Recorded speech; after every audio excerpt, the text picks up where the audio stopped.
آج عصر کے ٹائم ویسے ایک دل کیا کہ شام کو میں نے پلاؤ کھانا ہے، اور دوسری میری ذہن کے اندر یہ بات آئی ویسے ہی کہ شام کو آج کھجور لے کر جانی ہے ادھر سے گھر، اور لے کر بھی افطاری والی جانی ہے۔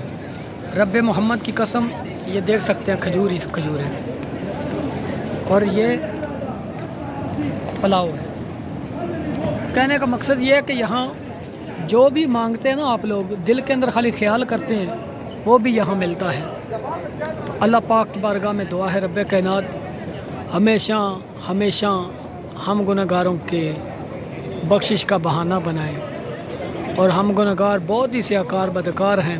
اس مالک کریم کی بارگاہ میں التجا ہے رب کائنات تیرا نام مہربان ہے، اور جو فریاد کر رہا ہے اس کا نام بھی مہربان ہے۔ تو بڑی شان والا ہے، یہ بڑا گنہگار ہے۔ تو اپنے فضل احسان کے ساتھ عالم اسلام کی خیر عطا فرما، جو فوت ہو گئے سب کی بخشش فرما۔